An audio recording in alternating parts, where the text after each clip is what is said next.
మరోవైపు కేటీఆర్ ఏసీబీ విచారణ కొనసాగుతుంది. ప్రత్యేక రూమ్లో కేటీఆర్ను విచారిస్తున్నారు ఏసీబీ అధికారులు. కేటీఆర్తో పాటు వెళ్లిన అడ్వకేట్ రామచంద్రరావు విచారణను వేరే గది నుంచి చూసేందుకు అవకాశం కల్పించారు.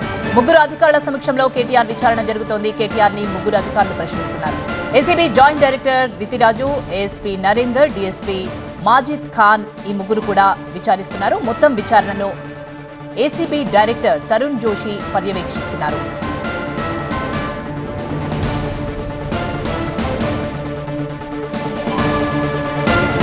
ఈ అంశానికి సంబంధించి పూర్తి సమాచారాన్ని మా బ్యూరో చీఫ్ విజయ్ అందిస్తారు. విజయ్, విచారణ ఎలా కొనసాగుతుంది? ఏ ఆధారంగా ఈ విచారణ కొనసాగిస్తున్నారు? ఎందుకంటే నిన్న అరవింద్ కుమార్ ని సుదీర్ఘంగా విచారించారు, పలు ప్రైవేట్ కంపెనీల్లో సోదాలు నిర్వహించారు, దానకిషోర్ స్టేట్మెంట్ కూడా ఆధారంగా తీసుకున్నారు. సో ఇవన్నీ బేస్ చేసుకొని విచారణ జరుగుతుందా? ఈ విచారణ ఈ రోజుకే పరిమితం అవుతుందా? రేపు కూడా కొనసాగుతుందా? అప్డేట్స్ ఏంటి? మాజీ మంత్రి కేటీఆర్ విచారణ ప్రస్తుతం కొనసాగుతుంది. ఈ రోజు సాయంత్రం వరకు కొనసాగే అవకాశం కనిపిస్తుంది. ఈ రోజు మాజీ మంత్రి కేటీఆర్ ని ఓఎస్ఎస్ ఫర్టిలిటీలో టెస్ట్, ట్రీట్మెంట్స్, థెరపీస్ అన్ని scientifically design in the good hands of science. Mummy daddy అవ్వాలంటే ఓఎస్ఎస్ కి కాల్ చేయండి. అరెస్ట్ చేసే అవకాశం లేదు. ఎందుకంటే ఈ కేసులో ఇంకా ఇన్వెస్టిగేషన్ జరగాల్సి ఉంది. అనేక అంశాలపైన ఇన్వెస్టిగేషన్ ఇంకా పెండింగ్ ఉంది.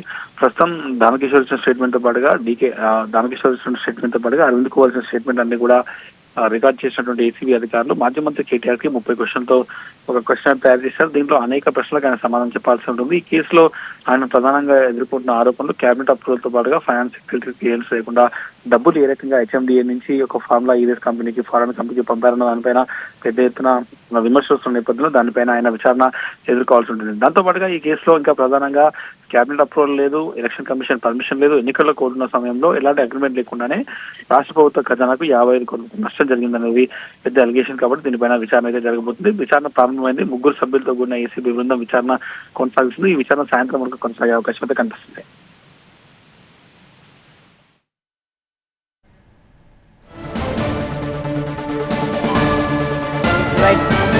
రైట్ విజయ్. కేటీఆర్ ఏసీబీ విచారణ ప్రారంభమైంది. అయితే ఈ విచారణ ఈ రోజు సాయంత్రం వరకు కొనసాగే అవకాశం ఉన్నట్టు తెలుస్తోంది. అయితే కేటీఆర్ ను ఏసీబీ ప్రత్యేక రూమ్ లో విచారిస్తుంది. అయితే ఈ కేటీఆర్ తో పాటు అడ్వకేట్ రామచంద్రరావు కూడా వెళ్లారు. అయితే ఆయనను వేరే గదిలోంచి చూసేందుకు అడ్వకేట్ కు అవకాశం కల్పించారు.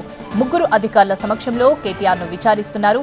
దానకిషోర్, అరవింద్ స్టేట్మెంట్ల ఆధారంగా ఈ దర్యాప్తు చేస్తున్నారు. ఒప్పందాలు, లావాదేవీలపై కేటీఆర్ కు ప్రశ్నలు సంధిస్తున్నట్టు తెలుస్తోంది. మొత్తం 30 క్వశ్చనర్స్ ప్రిపేర్ చేశారు. ఆ క్వశ్చనర్స్ ని ఏసీబీ అధికారులు అడుగుతున్నట్టు తెలుస్తోంది.